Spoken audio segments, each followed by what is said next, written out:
dans cette lutte, notamment de réduction d'empreinte carbone et peut-être de la lutte contre le zéro déchet. Je suis ravie d'accueillir Blandine Sury. Vous êtes la directrice générale Europe de Loop. Alors, vous êtes lancée il y a aux alentours de 2 ans. Aujourd'hui, vous comptez des milliers de clients. On va aborder ça tout de suite. Expliquez-nous concrètement comment est né Loop. Et véritablement, enfin voilà, vous êtes une entreprise militante. On est là pour la consigne, on est là pour lutter contre les déchets. Expliquez-nous. Exactement. Bonjour Cyrielle et bonjour à tous. Donc Loop, Loop est une filiale de TerraCycle qui opère depuis plusieurs dizaines d'années dans le domaine de recyclage de déchets difficiles à recycler. Et le fondateur de TerraCycle, fort de son expérience dans le recyclage, en est venu à la conclusion que le recyclage, même s'il est absolument nécessaire, ne serait pas suffisant pour venir à bout de la crise des déchets. On connaît les chiffres, 9% du plastique au niveau mondial effectivement recyclé, c'est évidemment trop peu. Et donc est venue l'idée d'une solution différente qui fait appel à la sagesse de nos grands-parents et à un système qu'ils ont connu, qui est celui de la consigne.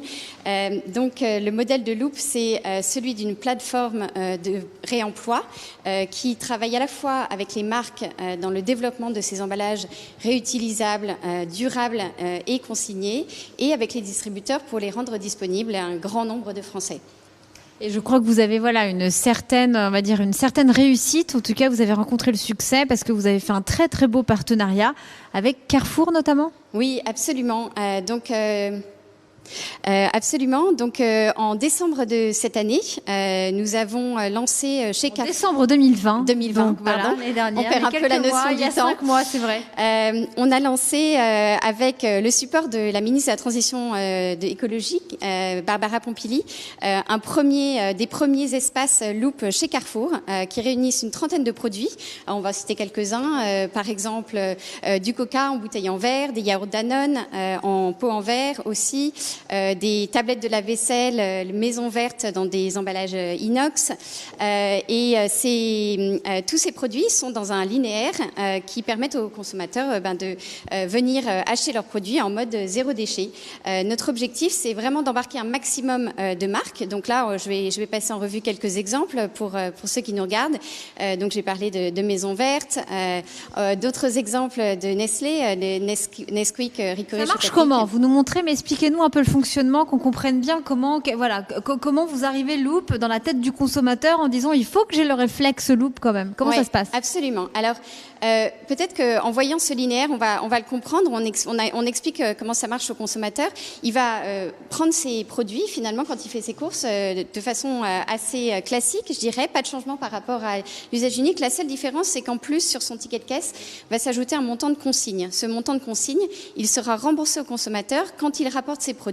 Et pour rapporter ces produits, en fait, il va les mettre dans un sac et il va scanner un QR code qui est sur ce sac et déposer dans un espace de collecte qui se trouve à proximité de cet espace linéaire. Donc un système de retour qui est très simple. Aujourd'hui, à 60 jours, on a plus de 80% de taux de retour, donc un niveau de retour qui est vraiment très très encourageant et qui s'appuie sur ce système de consigne qui encourage les consommateurs bien sûr à ramener ces produits. Et vous avez également un partenariat avec Métro.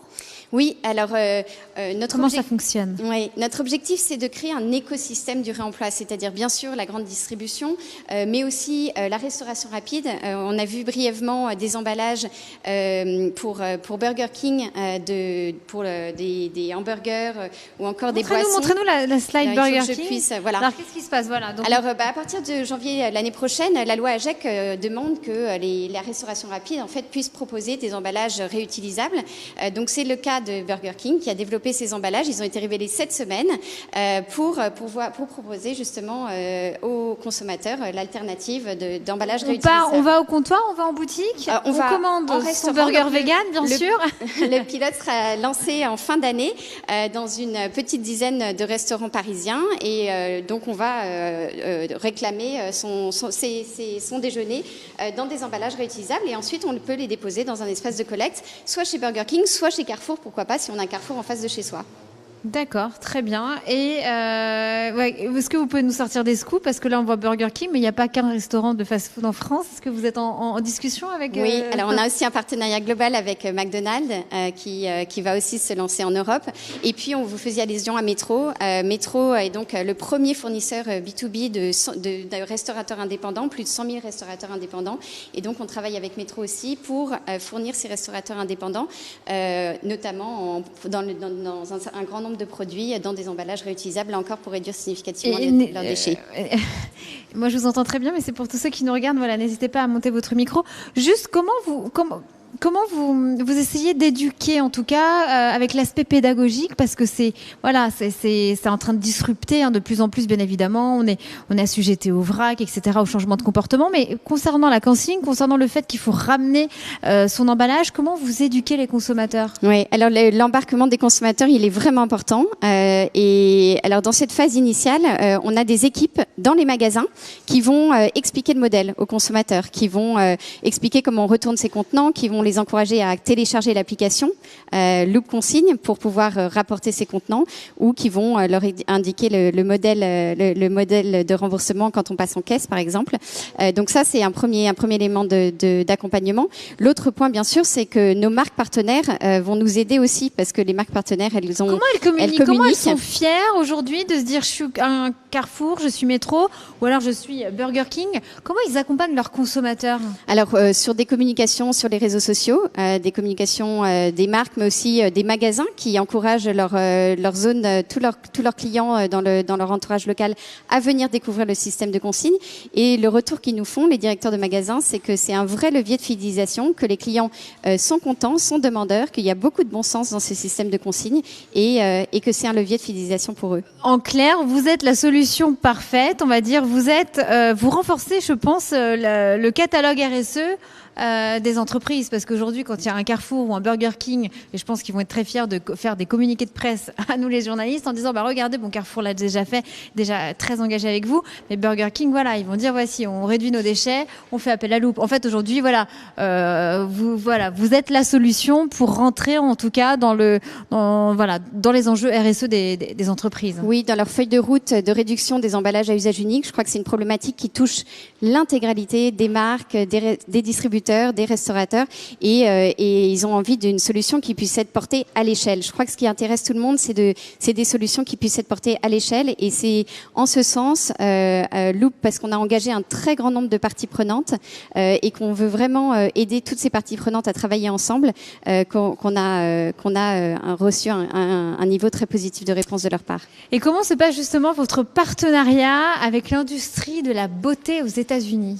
Alors oui, merci. Avec quelle marque travaillez-vous? Ouais, merci d'y faire référence. Alors, on a lancé en effet, comme je vous le disais, aujourd'hui on travaille avec la grande distribution Carrefour, mais au niveau global, on a aussi construit un partenariat avec Ulta, qui est un peu l'équivalent de Sephora, si vous voulez, en Europe, pour développer dans le domaine de la beauté, donc des produits produits pour les mains, des produits pour le corps, des crèmes, etc., cosmétiques, en emballage réutilisable. Donc aujourd'hui, il y a une trentaine de produits. Il y a un objectif, pareil, de lancer dans les points de vente d'Ulta, et on espère bien élargir et engager. C'est votre première incursion sur le marché américain? Alors aujourd'hui, il y a un pilote en cours e-commerce sur le marché américain, et cette initiative, elle se lancera aussi en magasin plus tard cette année, ainsi que chez Kroger et Walgreens, qui sont deux gros distributeurs américains. Et Sephora, alors ils attendent quoi? Et alors Sephora, vous leur faites du grain quand exactement. Et ils sont on les attend. Alors, qu'est-ce que vous voulez nous dire là? Qu'est-ce que vous voulez dire il nous reste un peu moins d'une minute, aux dirigeants, aux entreprises qui nous regardent?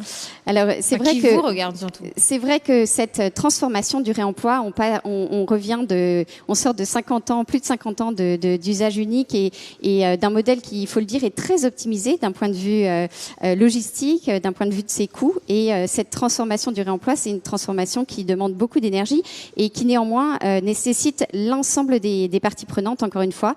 Donc nous, c'est notre rôle, c'est de vous accompagner, vous industriels, dans la transition du jetable vers le réutilisable, et vous distributeurs, pour pouvoir proposer aux consommateurs qui sont demandeurs ces systèmes d'emballage réemployable et consigné.